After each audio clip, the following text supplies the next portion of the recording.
Assalamu alaikum. I'm Congresswoman Rashida Tlaib. I wanted to bring my love and joy and support to Islamic Relief during this Ramadan season. Ramadan Mubarak to all of you. Let us salute Islamic Relief USA for living up to the calling of this holy month, helping local organizations, providing food security, health care, and financial assistance to struggling communities and resettled refugees. Our Muslim American community has been on the front lines in Florida's 9th Congressional District and other areas of the nation to help us recover. I'm grateful for all the work they are doing in my district and around the world. Islamic Relief USA is constantly working together for a better world. Your charitable efforts to help reduce hunger, educate refugees, and assist survivors of domestic abuse embody the noble values that are honored in Ramadan. Your work to put the Muslim values of community and charity into action has helped not only provide food, but also healthcare, financial assistance, and many more hit hardest by this pandemic. Islamic Relief USA and the Muslim American community in my district have lived those values to the fullest these last 2 years. Thank you to Islamic Relief USA for the work you do to lift the voices of Muslims all around the world. As we continue to fight for a more just and more tolerant world, I am honored to be your partner in Congress. It's this community care that binds us as a global human family. We are better for all that you have contributed and the difference that you make. I wish you and all of my Muslim brothers and sisters a blessed month of peace and spiritual renewal. May peace and love be brought upon you. Ramadan Mubarak.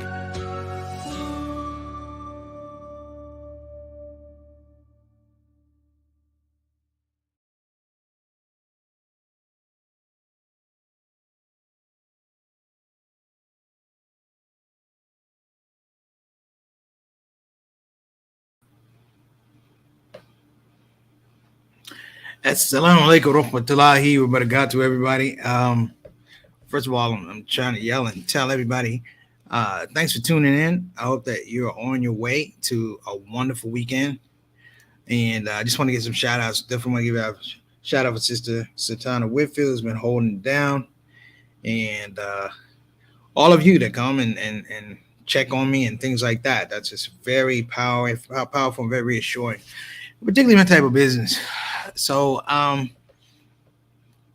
here I am, I have to do a show in Chicago, but I want to emphasize something about the process of how I got here.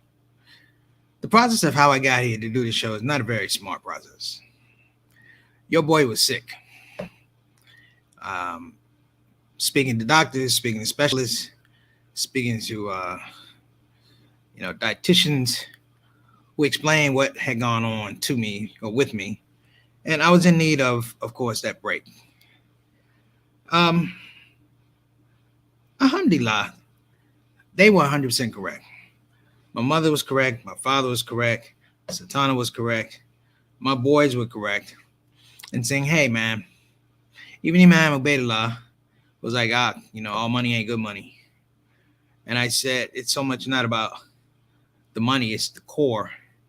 And I was faced with some really subtle realities that in this situation, I may be looking at some of my last Ramadans.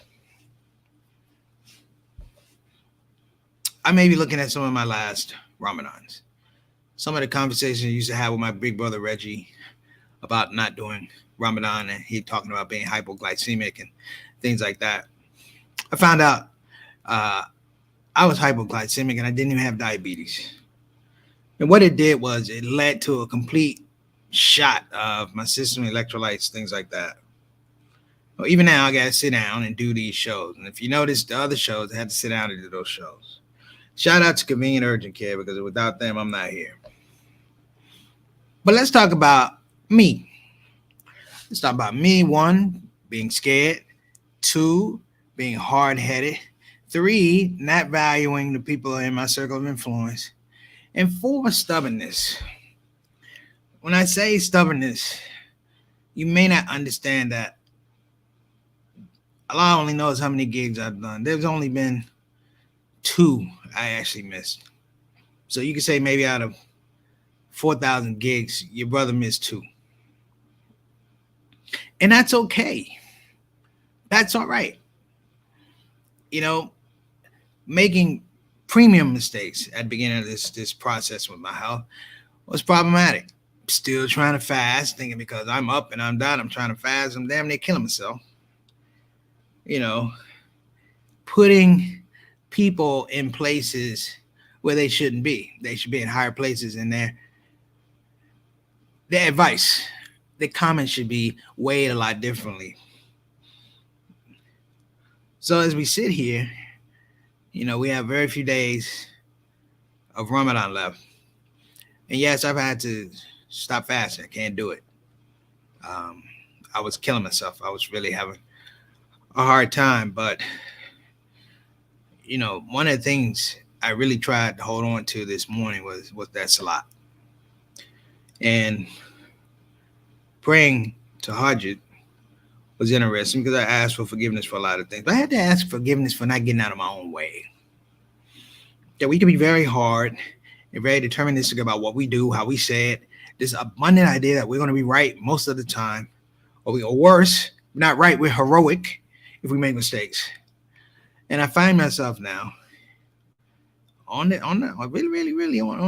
skims. I'm on the Outer Banks here. Now, 9 times out of 10, the show tonight will be okay. The people won't know about it. I won't say anything. You guys probably won't say anything. And I'll play within aspects of poor programming, catch my breaks and things like that.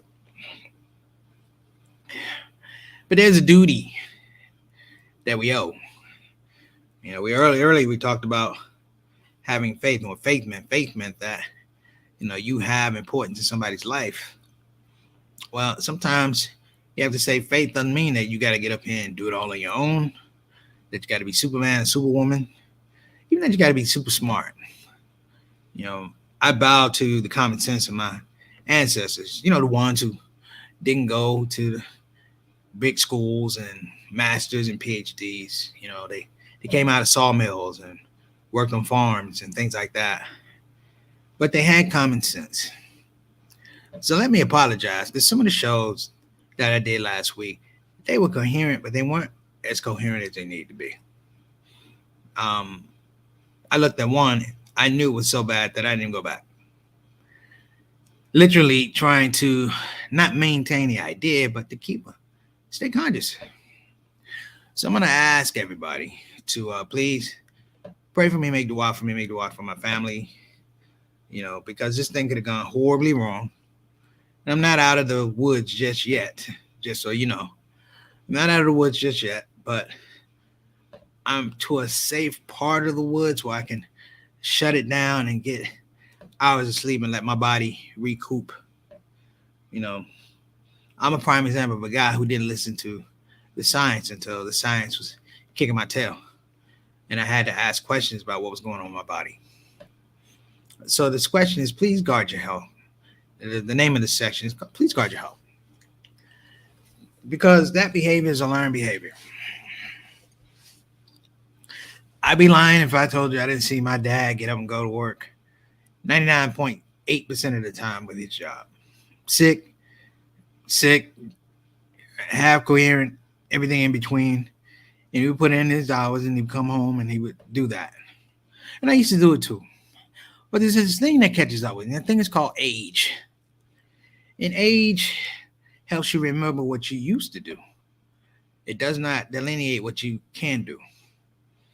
And so for a shout out show nation, shout out show family, shout out show soldiers, let me be a cautionary tale that even with health assistance like convenient urgent care, shout out to the Jazz, that you can still drop the ball. Just because they give you something doesn't mean that it's it. They gave me something and then I had to change the antibiotic, and that change of the antibiotic made my system worse. So I want you guys to hold on to that for a minute. So I'm going to bring everybody else in, and I'm going to ask everybody, how you doing? But I'm going to ask, how are you feeling? How's your health? All right, let's get our people in. Got Sister Ree. Sister Ree, how are you doing? Peace and blessings to you and your family. Derek and Juan. How are you feeling, Sister Ree? You know, we all have our ups and downs with our health. How are you feeling? Let us know. All right. Next up, we got my little brother. What's going on, JT? I'm going to give you a call a little bit later tonight, inshallah. Hey, man, I hope that you're doing well, man. I need those prayers and those blessings. Peace on you and your family. And how are you feeling? You know, because we'll go to the wheels fall off on ourselves. Hope you're doing well. Wa alaikum assalam wa rahmatullahi wa barakatuh. All tough, Mr. 6 o'clock, straight up, straight down. Wa alaikum assalam wa rahmatullahi wa barakatuh. Thank you for making dua. And I want to make sure, brother, that your family is doing well. How is your health? You know, this is a health show. How is your health? Inshallah, well. And, of course, we got our main man, Bilal Salahuddin, who's always holding it down for the SOS shout-out show. Shout out to Sister Sonia. Well, yeah, brother, welcome to old age. It's not like somebody showing you a picture of what you used to do. And I saw a lot of those pictures, too, just so you know. But I hope that gives me a pathway to recover in a better health, inshallah. Next up, wa alaikum assalam wa rahmatullahi wa barakatuh. Ramadan Kareem, Sister Satana Whitfield. I should rename her Sister I Told You So, but I didn't know what the Arabic word for I Told You So was. But I haven't crashed like that in a long time. And alhamdulillah, whatever, Allah kept it in the system, got me up and going. But I know it's temporary. And I will be listening to my body, everybody. I will be listening to my body. All right?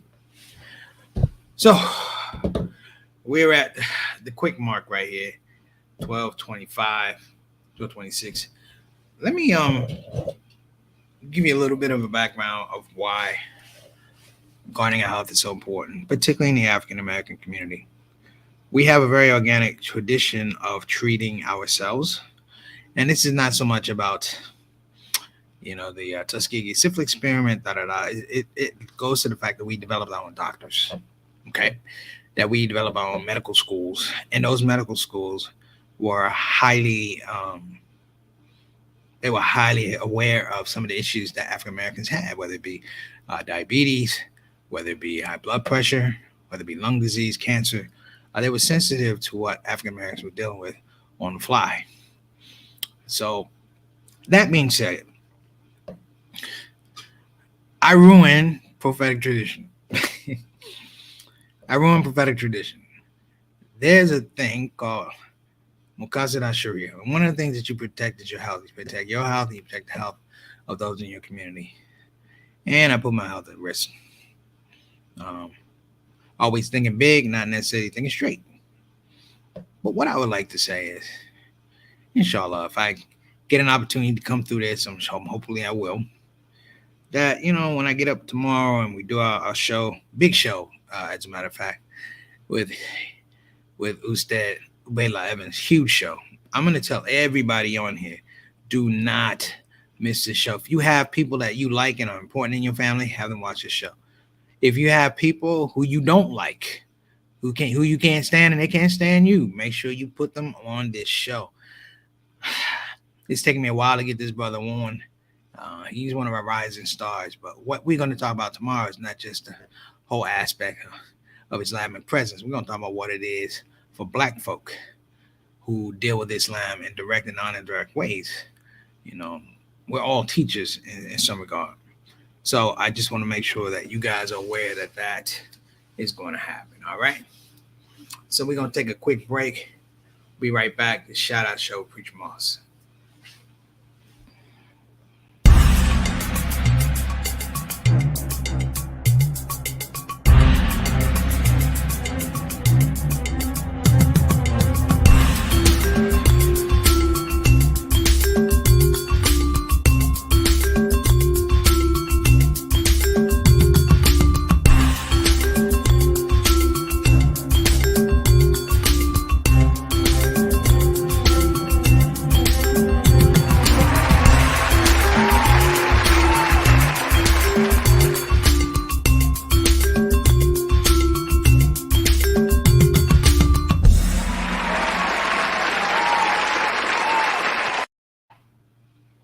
All right, we got Nail Shakur on the show. How you doing, brother Nail? Good to see you on the show. Thank you for blessing us with the presence, man. I hope your fast is going well. I just want to say a few things about this whole idea about our health. Number one, understanding that it's not your health to begin with. That puts emphasis on the fact that we don't own this. Our existences are part of something that's already been established. And what we have is an opportunity to make correct decisions in the favor of Allah subhanahu wa ta'ala. Or you can make bad decisions in the way of Allah subhanahu wa ta'ala. You know, we don't know what a good decision, what a bad decision. That's number one. Number two, I would like to see us a little bit more address issues of personal health and also address issues of mental health.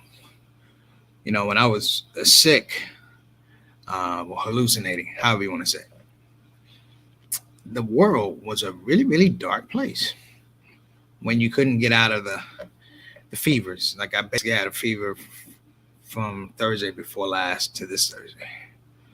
And what was interesting was you got to see the world at a place where your enthusiasm, your vigor, your optimism, your upbeat attitude, it just wasn't there because it's attached to energy that you don't have. And it bothered me because I saw a lot of ugliness in the world. And so I want to say that people, brothers and sisters, we do need to capitalize and build on good health, not only for ourselves, but for our children and our parents. Because if we don't do that, there's nobody coming behind you.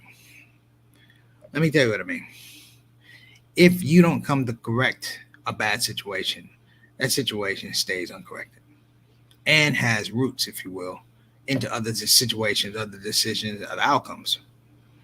So I'm going to encourage us to check in a little bit more. Maybe Sister Time we'll have a one day we do a health check during the week. What do you think? Maybe we'll put that on an overlay, SOS health check. All right. So I'm getting ready to bounce. So here's the scope too, brothers and sisters. When you are sick, do not ignore or underestimate your team. And some of us are going to have great teams. Some of us are going to have so-so teams. Some of us are going to have no teams. Whatever it is you have, at least you have something that you're working with. So for all those people who put up with me and people who texted and they didn't get a phone call back and things like that, well, honestly, I told Satan I was high. I didn't need to be anywhere near broadcast materials. So even now is a stretch. So I wish to leave all you guys in good spaces. And as we get into the final days of Ramadan, Night of Power days, that all of us find meaning and reward in these days. Unfortunately, I won't be able to fast during this time, but I'm happy that so many people around me are going to be able to get that blessing. So I appreciate it. All right. This is Donna. I'm going to get out of here. I'm going to let you handle business. And thank you so much for being down. Assalamu alaikum wa rahmatullahi wa barakatuhu. All right. We are praying for you. Absolutely. All right. Pray for brother to make it to 10 o'clock.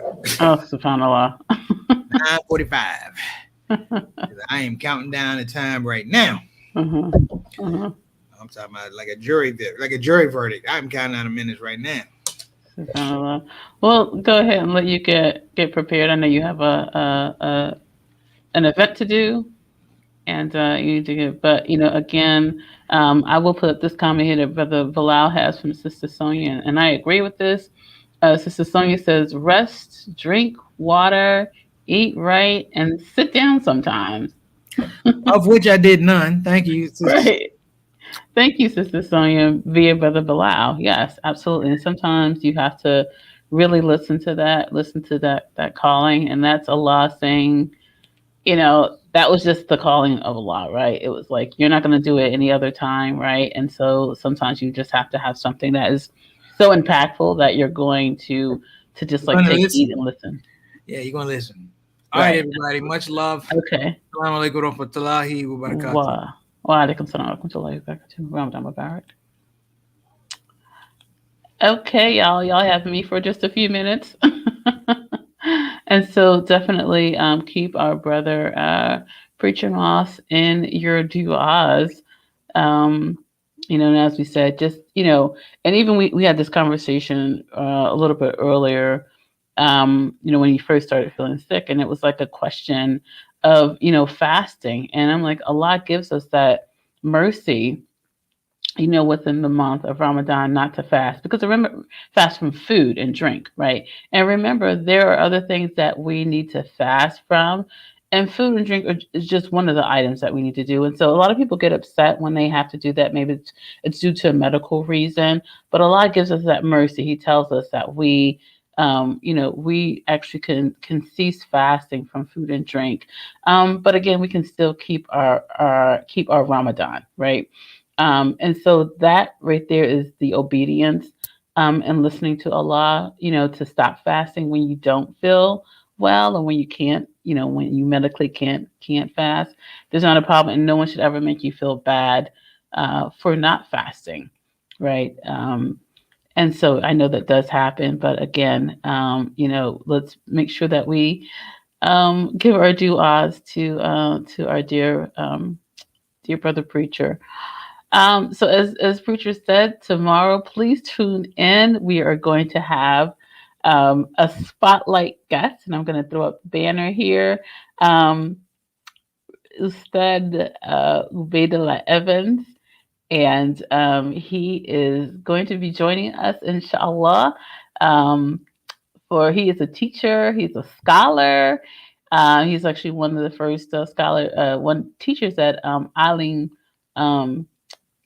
organization. So he's going to be here to talk to us. He is a graduate of Al Azhar University in Cairo, Egypt, and so we're just really excited to have him on board. I don't know if you all saw, like the last time, maybe last year sometime, there was a spot that preacher did with Ustad Ubaidullah Evans. And it was a really good spot that they did for, I believe it was the Cot Curious. So maybe we'll get that up tomorrow. So let's see what else is going on. Okay, so we're in day 21, and give me some feedback. How is everyone doing in their fasting? We're like in the last 10 days of fasting. It's very significant for us during this time because we look for the odd nights, right? And so we say in the last odd nights. So the 21st, the 23rd, the 25th, 27th, and 29th, but more specifically the 25th, 23rd, 25th, and 27th, or is it 25th, 23rd, 27th, 29th? But those last few odd nights of the month is when we really it's called Laylatul Qadr, and that is when we feel that was the night that the Quran was revealed, and that is the special night. We say that's more special than 1,000 nights, right? And so we look to be in deep prayer at that time, deep reading, deep reflection, deep thankfulness to Allah. So these last couple of nights are going to be really special. So we really, go like full throttle during this time. So and some people, usually stay in the masjid. It's called like an itikaf. And so typically people, a real itikaf is actually you stay in the masjid, like continuously, right? Without leaving the masjid. You just like stay there, and you are like deep, like in a cave. Like itikaf is like a cave, right? And so you are there, and it's just a supplication to Allah. People bring you food, but you're basically there. We've done itikaf, but of course it's like maybe overnight. But some people actually really do the true itikaf. So inshallah, we will see that. Wa alaikum assalam wa rahmatullahi wa barakatuhu, brother Eric Carter. You missed preacher. He was on a little bit earlier, but he had to jump for an event that he had to do. So you have me for a few minutes. Alhamdulillah. But welcome and thank you for joining. So again, so these next couple of nights are really important. And then there is a hadith that while we talked about the it's really interesting hadith that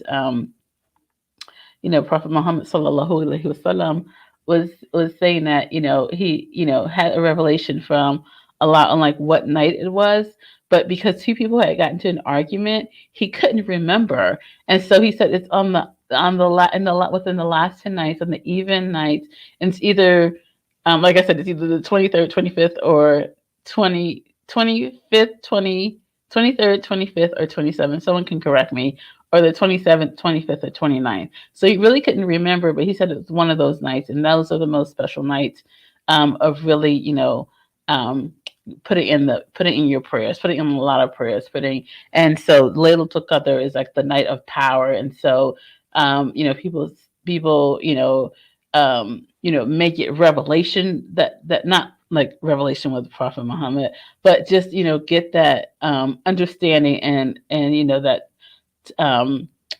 that real connection with the law. So these are kind of the last couple of nights that are special. And so if you what are you all going to be doing for the last few nights? Are you going to be in the masjid? Are you going to stay? I know for the last couple of years we've stayed at home as well. So do you have plans? And I'm going to like wait a minute because we're going to start to close up, but I just want to hear if anyone has like some plans for like the next few nights.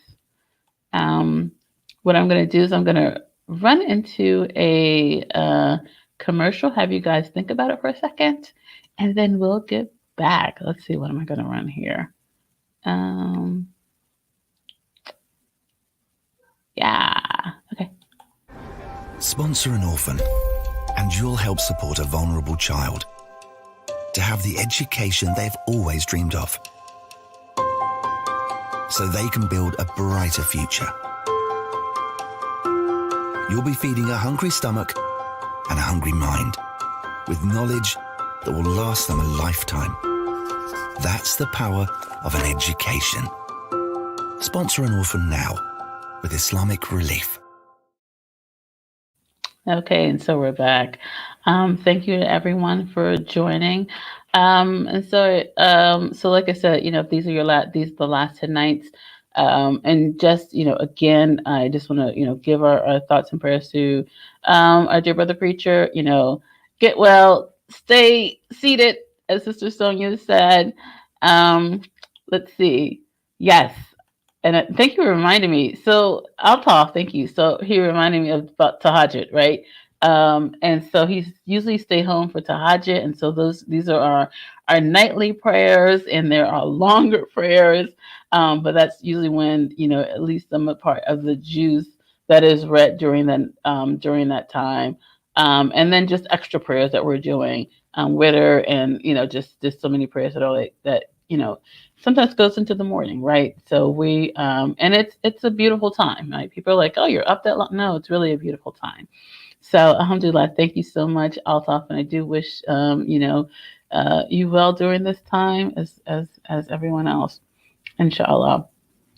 So again, the topic is please guard your health. And so we do want everyone to do that, including myself. We need to like take time out, really, we're always looking at other people, but also make sure that we take a look at ourselves and, make sure we stay on top of, things that may be nagging us. Yeah, that's I think that's a lot speaking to us. So with that, please come back tomorrow, because tomorrow is our spotlight guest, Ustad Ubaida Evans. Again, he is a scholar, a teacher of Islamic studies, and a graduate of Al-Azhar University in Cairo, Egypt. So join us here 6 p.m. Eastern Time, 5 p.m. Central, 3 p.m. Pacific Time, on Facebook, YouTube, Twitch, and Twitter. And please like and subscribe and share. We're on all the platforms, so please go out there and do that as well, and tell your friends. And inshallah, we will see you back here tomorrow. Assalamu alaikum wa rahmatullahi wa barakatuhu. It's Friday, so Jummah Mubarak and Ramadan Mubarak.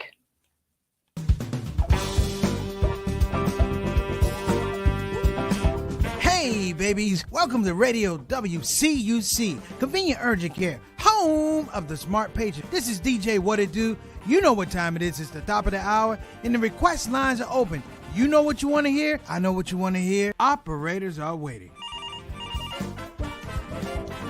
I just got to hear Don't Get the COVID. Don't get the COVID. Put your mask back on. The Delta COVID, more contagious than before. Don't get the COVID. Go on and get the vaccine. You know that it can keep you safe, and your people living up in your space. Don't get the COVID. You need to wash your hands. The Delta COVID is more deadly than before. Don't get the COVID. Go on and get your vaccine. You know that it can keep you from dying. Don't leave your family all alone and crying. Don't get the COVID. We invite you to join our fight against COVID and against misinformation. It's time to listen to the doctors and trust the science. When I think of people dying that don't have to die, it makes me sad. Now's the time to be sober. Together we can make this thing over. Let's fight the COVID.